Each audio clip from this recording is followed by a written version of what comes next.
Kabupaten Aceh Tenggara adalah salah satu kabupaten di Provinsi Aceh.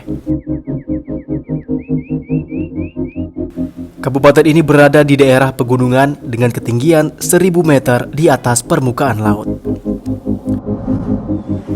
Ibu kotanya adalah Kuta Cane yang merupakan pintu masuk ke Taman Nasional Gunung Leuser dari wilayah Aceh.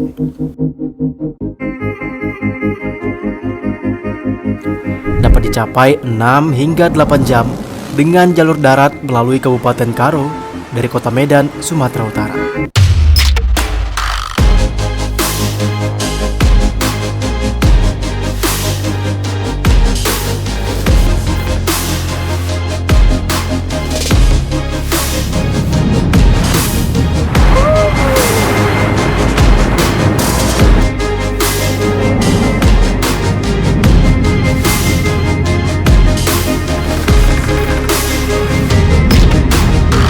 Melalak kali ini melirik wisata Aceh Tenggara.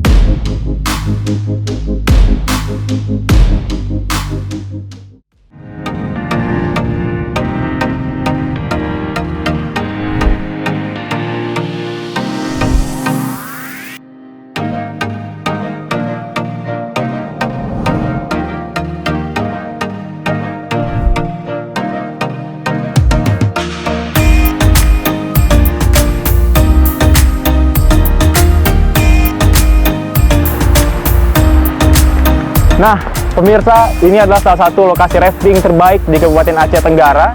Di lokasi ini juga pernah dijadikan sebagai lokasi lomba rafting berskala internasional. Ya, inilah dia Sungai Alas.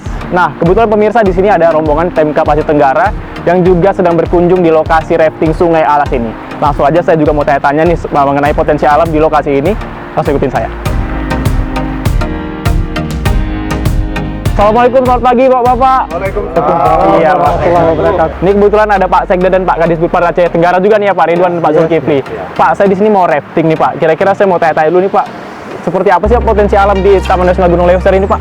Terima kasih rekan-rekan sudah hadir bersama kami di Kabupaten Aceh Tenggara. Bisa kami jelaskan potensi Taman Nasional Gunung Leuser ini. Kita ketahui memang sebuah wadah yang menjadi warisan dunia. Hari ini dengan luas tidak salah kami 4.200 km lebih. Wow. Yaitu yang terluas nomor 2 di dunia. Nomor 2 di dunia. Nomor 2 di dunia. Dan juga kita ketahui bahwa hari ini wisata trekking yang ada di kawasan Gunung Leuser ini dialiri oleh beberapa sungai yang jatuhnya ke Sungai Alas, yang menjadi potensi wisata yang digunakan jadi event rafting internasional juga. Wow, luar Rafting biasa. internasional, dan mudah-mudahan ketika ada PON Aceh hari ini kita sudah berinisiasi bahwa Aceh Tenggara akan kita jadikan jadi tuan rumah rafting untuk PON nasional. Oke, jadi akan menjadi tuan rumah rafting PON nasional ya Pak ya. PON nasional. Nah Pak, di tengah COVID-19 ini Pak, pasti kan ada yang berbeda nih Pak. Apalagi ini lokasinya pernah dijadikan lomba berskala internasional. Seperti apa Pak penerapan prokes di sini Pak? Baik, di dalam hal memang pandemi, pemerintah daerah tetap memperdomani dengan protokol kesehatan. Kepada pemandu-pemandu wisata dalam rafting ini juga menyesuaikan kondisi sehingga tidak bertentangan dengan peraturan yang ditetapkan oleh pemerintah. Dan juga kita pastikan memang para pengunjung dan para peserta yang ikut rafting kita pastikan memang dia kondisi yang sudah sangat fit. Oke. Dan tetap dalam kondisi tidak terpapar COVID-19 pastinya Pak ya. Oke Pak, di sini saya udah nggak sabar nih pengen rafting Pak. Kira-kira manfaat rafting selain olahraga wisata air itu apa sih Pak? Manfaatnya kita ketahui memang kita ini berhadapan dengan alam yang bebas. Jadi kalau kita tidak hati-hati dalam menghadapi alam bebas ini, kita akan berbanyak dampak bahaya yang akan ditimbulkan. Jadi dalam hal ini ketika kita selesai rafting dengan menghadapi tugas kita yang begitu ringan tidak berbahaya itu sangat mudah.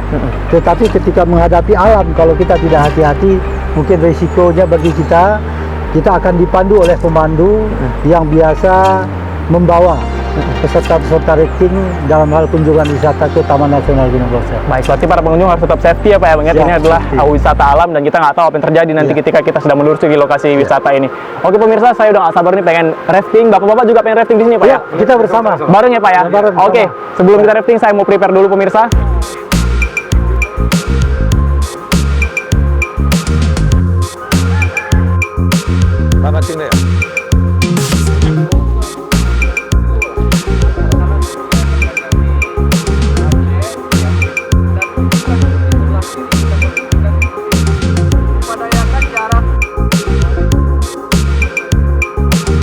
pemirsa, sekarang lagi saya akan rafting bareng Bapak Sekda dan juga Kadisbudpar Aceh Tenggara. Saya udah gak sabar nih pengen rafting di sini yang merupakan lokasi sungai terpanjang di Provinsi Aceh. Langsung aja kita rafting bareng. Let's go.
Sobat Melalak Binus TV, dengan beberapa riam-riam diiringi gelombang, Sungai Alas ini sangat menantang adrenalin sebagai lokasi olahraga rafting. Terbukti lokasi ini pernah menjadi venue perlombaan rafting internasional.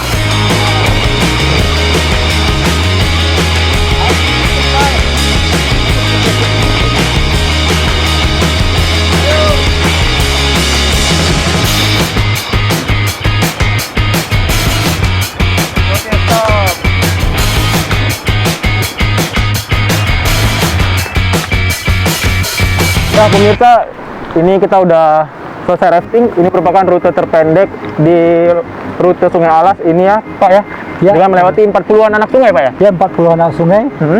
Dan ini kita singgah di objek wisata yang dalam suasana pandemi COVID, kita lihat semuanya ada potensi-potensi dari kuliner-kuliner yang ada berdampak sangat berdampak sekali.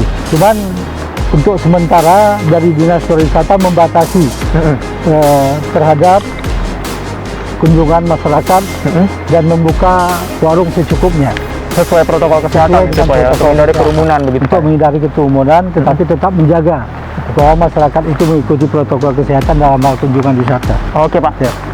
Oke, ini kita mau kemana nih Pak? Nah, kita mungkin langsung menemui pemandu wisata yang memang awal-awalnya merintis. Bahwa trekking ini beliau sebagai guide pertama di Kabupaten Aceh Tenggara. Oke pemirsa, tadi kita udah selesai rafting, kita mau ngopi-ngopi dulu bareng Pak Sekda dan Pak Kadisbudpar, dan ini ada Pak Mursal. Pak Mursalin ya Pak ya? Ya, Pak Mursalin. Halo Pak, saya Nopri Pak dari TV One. Nah, ini Pak Mursal ini merupakan pelaku wisata awal di sini Pak ya, di lokasi rafting ini. Oke Pak Mursal, saya pengen tanya-tanya nih Pak. Ini kan lokasinya yang saat ini sudah masuk dalam kancah internasional nih Pak. Bapak sebagai pelaku wisata awal di sini seperti apa Pak sejarahnya di lokasi rafting ini Pak? Sejarahnya pada tahun 1985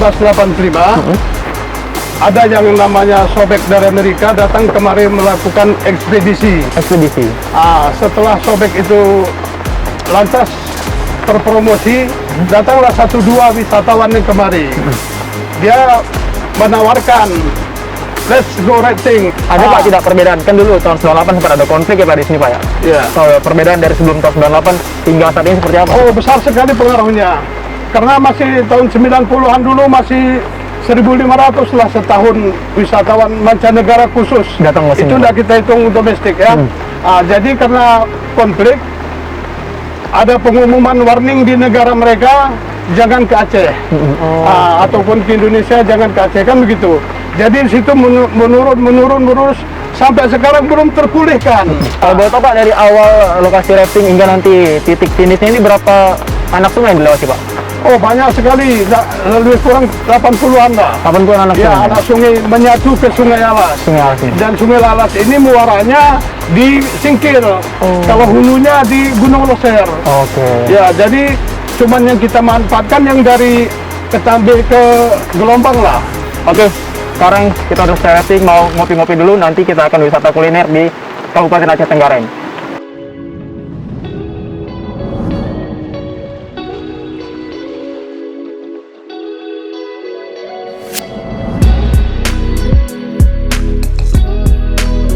Setelah memacu adrenalin dan menguras tenaga saat rafting, lapar pun melanda.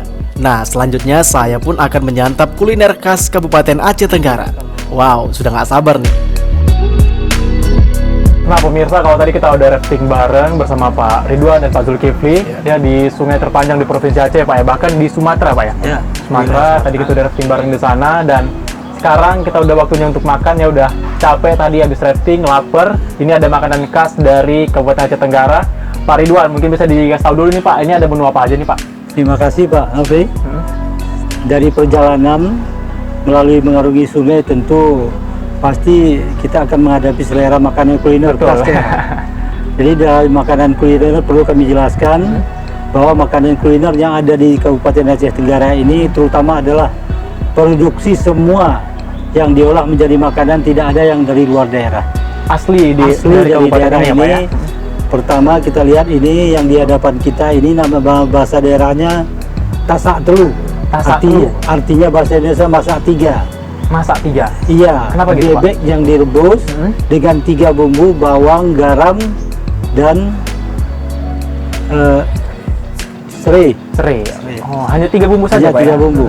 Dan di hadapan kita, karena juga kita adalah produksi ikan air tawar mujahir, masyarakat adalah mengolahnya, membuat secara tradisional digiling, pakai cabai dan bawang. Oh, ini dagingnya yang digiling ya Pak? Dagingnya yang digiling. Dan juga terdapat di hadapan kita makanan tradisional ini ayam labar atau manuk labar. Ayam labar Pak? Manuk labar ini sebelum mereka olah, mereka rebus dulu dengan bumbu, baru ditaruh bumbu tradisional berupa kelapa dan sayur-sayuran yang bisa terbaik untuk diolah di perut, yaitu biasanya genjer. Itu yang dan yang kita lihat di hadapan kita juga ini. Nah ini Pak, yang menarik perhatian saya ini apa sih Pak? Ini telur.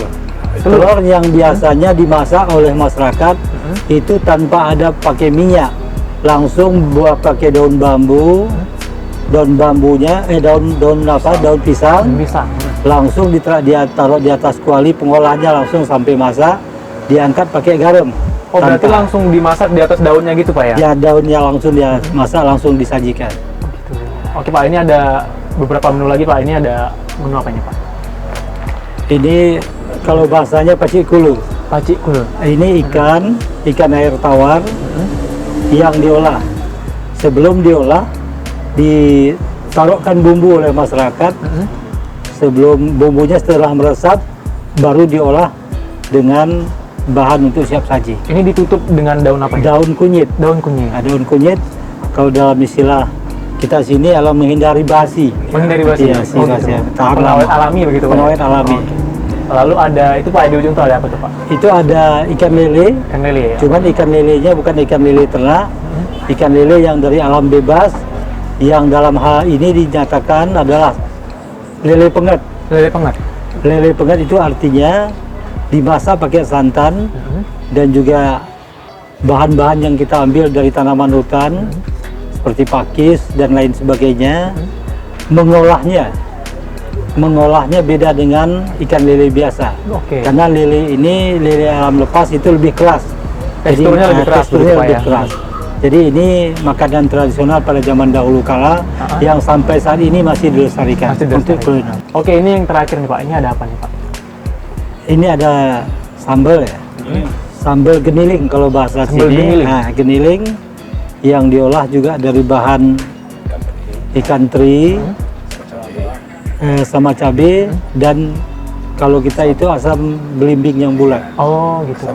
Asam kemir kalau bahasa. Belimbing yang kecil itu Pak ya? Yang kecil gitu. itu. Oke. Dan juga ikan terinya biasa sebelum digiling itu direndam dulu dengan air panas. Dia 6 bulan. Nah, sehingga kelembutannya betul-betul terasa. Oke, udah dijelasin semua nih pemirsa sama Pak Ridwan. Udah gak sabar nih saya pengen nyobain semua makanan yang ada di sini. Tampaknya pasti enak-enak nih Pak ya. Oke, langsung itu kita makan aja Pak langsung. Ini saya ambilin nasinya. Dan ini juga ada makanan khas yang namanya goder nih Pak. Apa Pak namanya Pak? Goder. Goder. Ini artinya sagu yang diproduksi masyarakat. Itu biasanya menghindari sebelum makan siang atau mungkin bagi gitu, ada yang sebagai pemakan penyakit pembuka gitu Pak ya. asam lambung didulukan dengan makanan yang ringan seperti ini. Oke. Jadi ini juga semuanya produksi lokal. Khas dari Khas Kabupaten dari Aceh lokal Tenggara. dengan memakai gula merah. Gula Asli merah. juga dari Gula kabupaten. semut ya Pak ya? Gula semut. Gula semut. Iya. Benar. Oke Pak, langsung aja kita makan Pak. Ya silakan. Ya. Ya.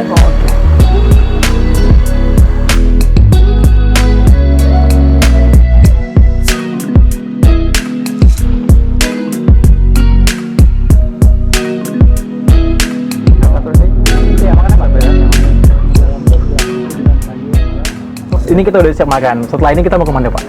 Mungkin karena ada pengolahan tradisional gula aren. Gula aren. Itu adalah produksi Aceh Tenggara yang bahan pengolahan apa yang dijadikan makanan tradisional. Kita akan lanjut ke pengolahan dari pohon ke pengolahan pemasakan. Pemasakannya gitu Pak ya. Pemasakannya Nah, itu langsung. tadi pemirsa. Setelah ini kita akan ke pengolahan gula asli Kabupaten Aceh Tenggara. Iya. Itu gula aren Pak ya. Gula Gula aren. aren khas Aceh Tenggara. Iya. Langsung aja kita ke sana.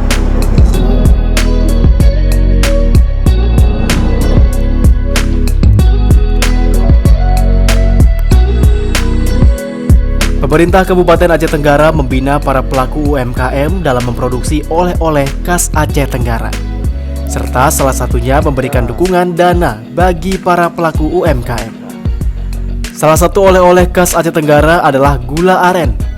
Nah, ini dia gula aren khas Aceh Tenggara, di mana biasanya lokasi pengolahan gula aren ini berada di tengah-tengah hutan agar tidak mengganggu warga sekitar dalam proses memasaknya.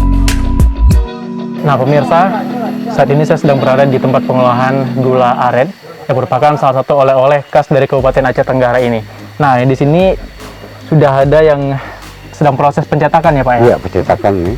Ini mungkin bisa dijelaskan Pak perbedaan gula aren dari Aceh Tenggara ini dengan gula aren lainnya seperti apa Pak? Iya, kalau gula aren dari Aceh Tenggara ini dia tanpa ada campuran apapun gitu. Jadi dia ketika perajin ini dia membawa nanti ke pasar, maka di pasar nanti kita olah, kita buat kemasnya, kita jadikan gula semut, maka kita taruh di hotel pemasarannya, bahkan di Medan sampai ke tingkat provinsi, apalagi ini menjelang mau mendekati bulan puasa. Jadi pemasaran meningkat gitu, Pak ya? Pemasaran meningkat, bahkan orang di tingkat provinsi juga, yang apalagi pejabat-pejabat di provinsi menginginkan ada titipan gula dari kita ke sana, atau memang ada yang menjual ke tingkat provinsi juga. Baik Pak, untuk setiap pengelola gula aren ini biasanya bisa memproduksi berapa banyak Pak? Nah, dia tidak tentu, bervariasi. Ada yang bisa menghasilkan satu hari itu dia sampai 20, atau memang ada yang lebih dari situ 30 kilo satu hari gitu. Yang lembek ini. Nah, Ini Pak untuk menunggu keringnya supaya bisa untuk dikemas itu nunggu berapa lama Pak? 15 menit. 15 menit? Ya, itulah seperti contohnya ada di depan kita ini. Ini tadi kan baru dicetak secara manual, tapi ini sudah hampir jadi sudah. Ini berarti sedang proses pendinginan gitu Iya, ya? pendinginan. Dan saya lihat di sini Pak, lokasinya kan di tengah hutan Pak ya. Apakah memang seperti ini tradisi di Aceh Tenggara ini?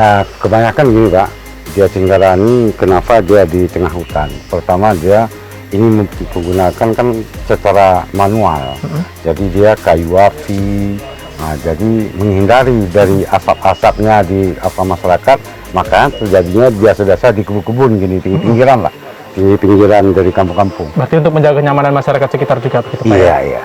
Oke, nah pemirsa itulah tadi bagaimana penjelasan dalam pengolahan gula aren khas Aceh Tenggara ini.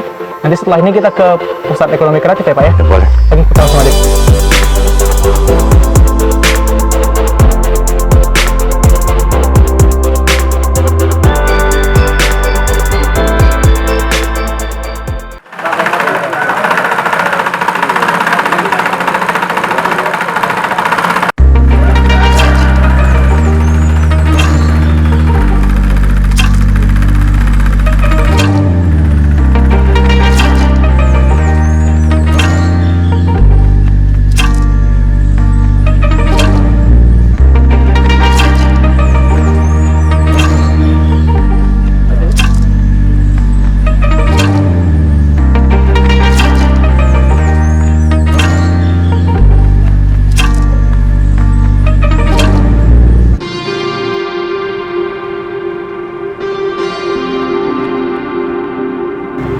Nah pemirsa, gimana tampilan saya? Sudah seperti raja belum di Kabupaten Aceh Tenggara ini?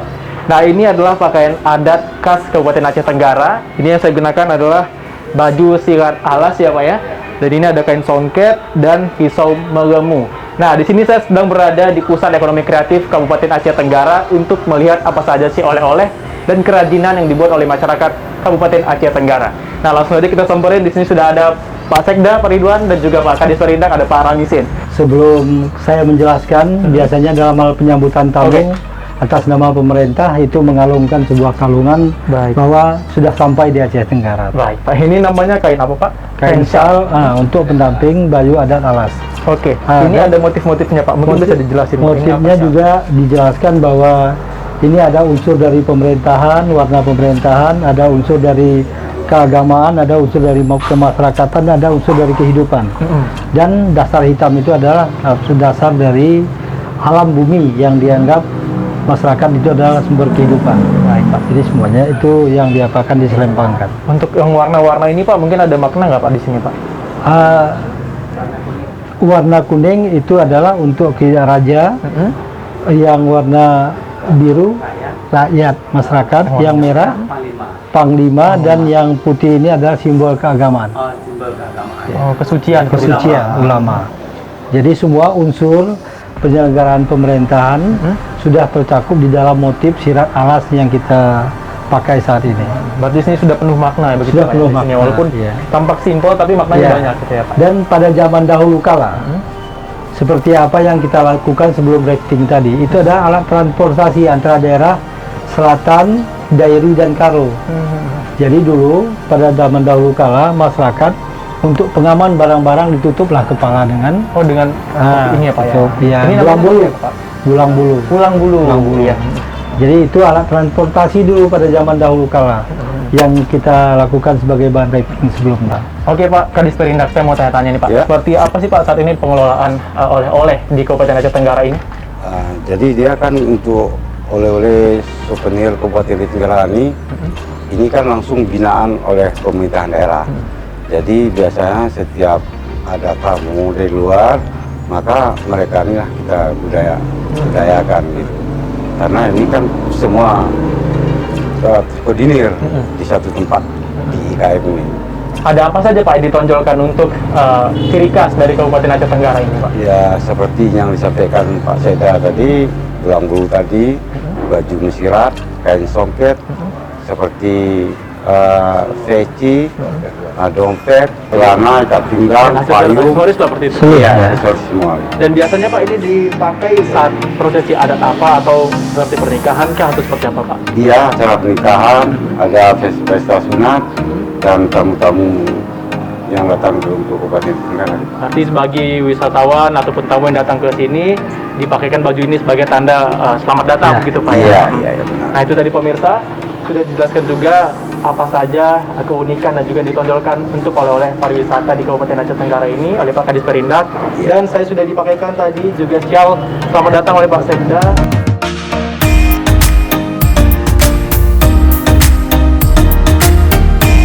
Nah pemirsa, kalau tadi saya sudah berbincang dengan Sekretaris Daerah dan juga Kadis Perindak Kabupaten Aceh Tenggara.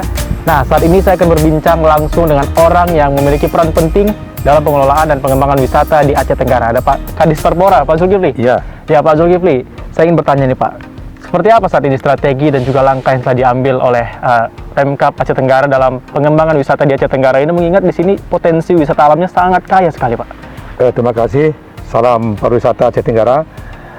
Memang ya kita lihat di Aceh Tenggara ini alamnya sangat luar biasa, di mana kita lihat di Aceh Tenggara ini ada ya apa namanya itu Taman Gunung Leuser yang cukup luar biasa ya indahnya.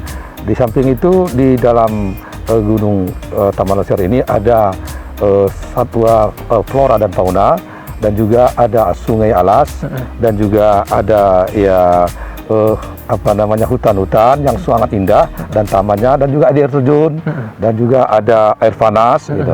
Nah inilah keindahan. Di samping itu juga kami mempunyai strategi. Yang pertama adalah untuk pengembangan wisata ini di Aceh Tenggara tidaklah hanya di Ketambi saja, tapi juga di tempat-tempat lain, di kecamatan lain juga kita kembangkan, seperti di Jamberlateng, air terjun 9 tingkat, dan juga ada di Barung Datuk Senanu ini ada lebih sikap, dan juga ada di Pantai Goyang, dan juga ada di Bengkung, dan juga di air terjun Lei 2, dan banyak lagi puluhan dan bahkan ratusan tempat wisata yang nantinya kita kembangkan. Di samping itu pula kita promosi melalui media ini juga kita melalui juga ada kita sudah ada punya Simparda, sistem pariwisata daerah, ada domain kita dari daerah Kabupaten Tenggara ini sudah ada domain. Kita buat domainnya itu untuk pengembangan dalam bentuk ya promosi wisata melalui media-media digital gitu. Ada juga leaflet, ada juga brosur, juga kita buat untuk sebagai ya juga membantu bagaimana untuk promosi wisata. Di samping itu pula yang ketiga yaitu kita melaksanakan yaitu pembinaan pelaku wisata. Bagaimana strategi kita membina? Ini tentunya pelaku-pelaku wisata ini ada travel, ada hotel, ada pemandu wisata, ada juga kuliner, ada souvenir.